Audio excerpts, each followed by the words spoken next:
In this video, I'm going to tell you why the Hack Attack is simply the best pitching machine that you can get. First, you need to get off like, what am I trying to achieve? And you're trying to achieve a machine that can throw freaking strikes. That's what you're trying to do. Most of the time, you're going to be battling your machines just to keep it consistent in the strike zone so your players can get consistent batting practice. So it's from within that lens that I want to interpret this video. Because pretty much any pitching machine, not any pitching machine, but most pitching machines will throw as fast as you want them to. So first, I want to draw your attention to how this base is on the Hack Attack. Notice that it does not come to a single point and then tripod out. This makes it incredibly stable. And let me tell you why that's important. When you bump the machine with your leg, you hit it with a baseball, it gets hit on the leg or something, it's going to affect the ability for it to throw strikes. So this thing just simply does not move under any condition when you put it down. You're going to be setting it up on uneven surfaces, like a mound out there.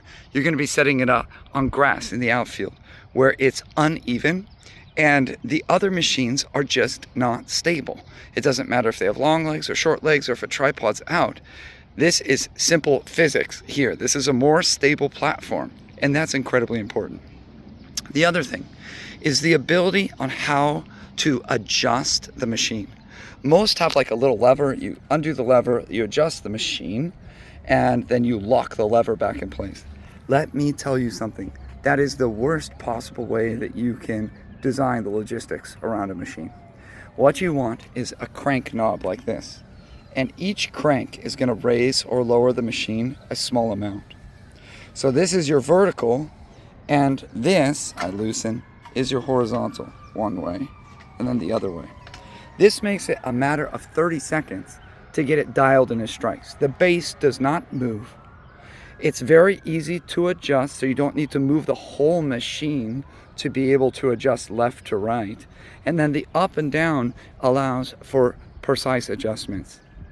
Every machine is just a motor and a wheel, basically. It's all the other stuff that really makes it whether it's good or not.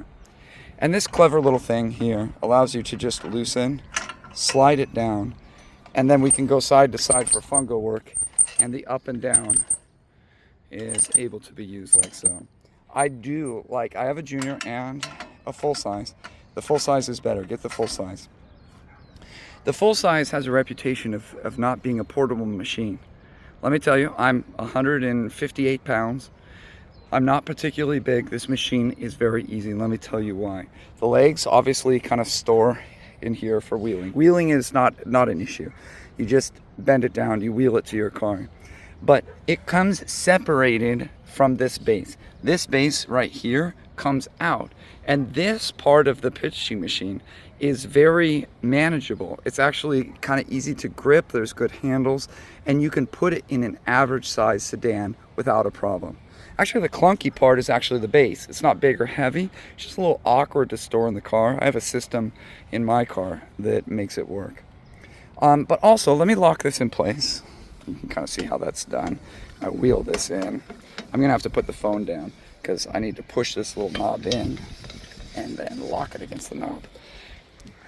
It's very easy to get upright, and this is important because other machines like the two-wheel jugs style machines, like there's a lot of knockoff two-wheel tired machines, they're very difficult to get up. Look, to get this down, I just pull this. Look, I'm holding my phone, and I'm going to use my phone hand to help put it down.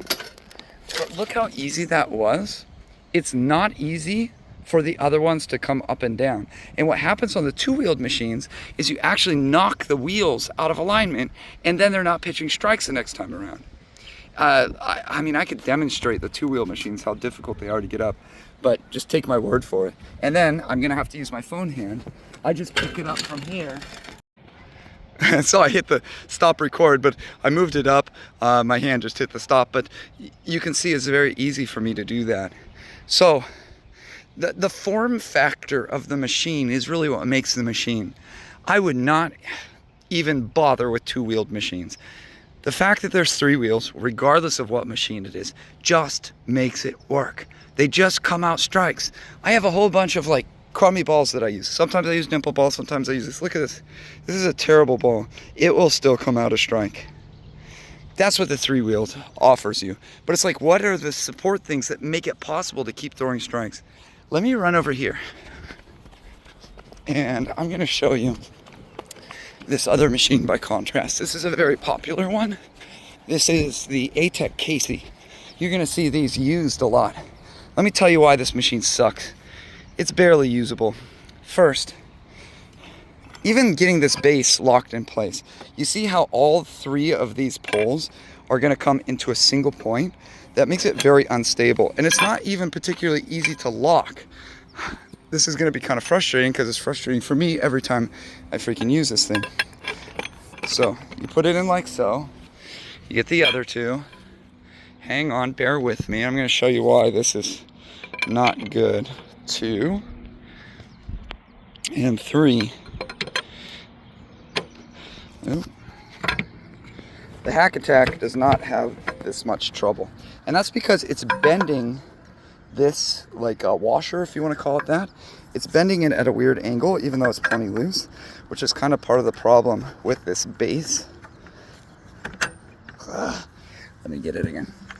I could fix this quicker without the phone, but here we go. Now, when I tighten it all the way down, or at least I think I tighten it all the way down, it's not actually completely tight. So here, this is tight to the touch, but then you have to wiggle it. Wiggle it, because this is not a particularly good way. And look how loose this was. It was as tight as I could go, and then you have to redo this process 6 or 7 times. And I don't know if it's coming off, but it's wiggling again, and you need to make sure it's very tight. Otherwise, an unstable base means no strikes for you, and you're gonna be constantly fighting this machine.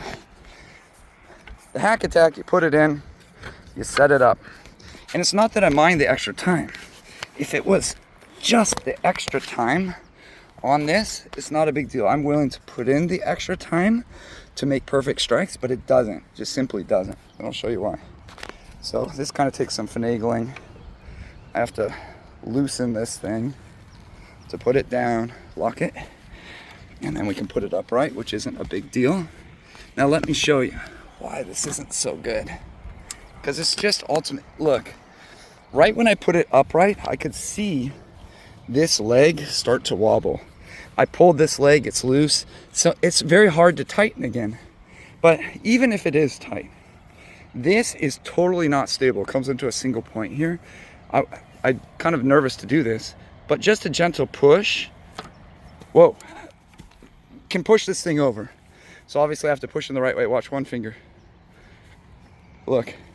And so anytime, even on the recoil of the pitches, you put it in, there's going to be some recoil backwards. It moves the machine, and now it's no longer throwing strikes. So the base sucks. 2, let's say you're a little high, or let's say you're a little bit inside, and you need to move it outside. Well, to move this thing, I have to move the whole base. So I move the whole thing over, and suddenly I'm throwing 7 feet outside, and then I have to play with it. The base isn't entirely stable, so it makes it a very precarious way to adjust your left to right. Assuming that you get that done, this is awful. All these pitching machines have some sort of variation of some sort of thing you loosen.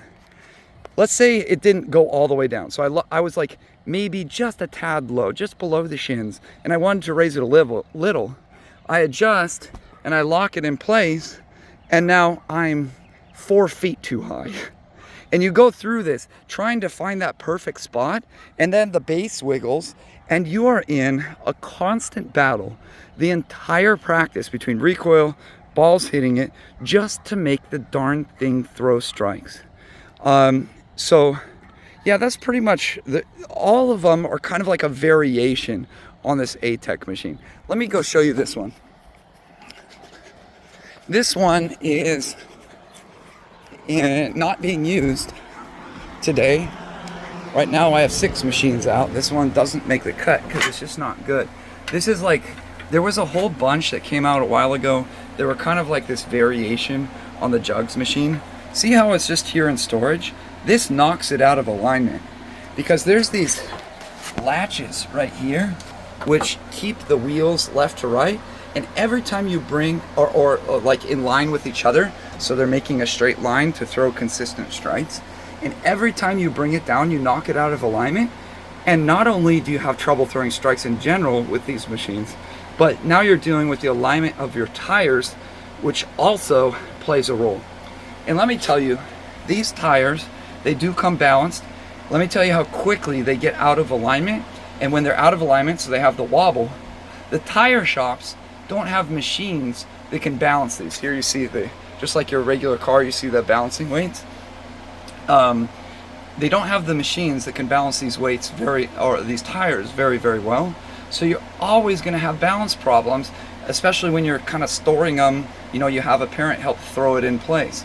This thing also has that single point, so it's extremely unstable on the mound. Like, it could fall over on you for sure. And it has these stupid latches again. Loosen, adjust, you go too high, you go too low. All of them, even the contemporary machines, like the Bata machines, they're really quality stuff. It's just a wrong premise to dial in strikes quickly and easily. This machine is so difficult to get up that when you bring it down, there's like an impact on the machine which knocks it out of alignment. So every freaking time you set it up and put it down, it's out of alignment. You need to recalibrate it. You're spending 30 minutes just to try to get it throw consistent anywhere close. I know like some degree of inconsistency is okay and maybe even desirable, but this is like not even close most of the time. Very frustrating, these machines. And I have a Jugs 2-wheel. I hated it for that exact same reason. You couldn't get it to freaking dial in strikes. So anyways, I have to continue setting up for practice. Maybe I should make another video because I have a number of Zukas. You can see the Zukas over there. Zukas over there. They're kind of our workhorse. Zuka somewhere up there, it is over there. They're kind of our workhorse machine, but that deserves a whole nother topic because there's definitely disadvantages and advantages to those. Anyways, get a Hack Attack. You will not regret it. It will be your best purchase ever.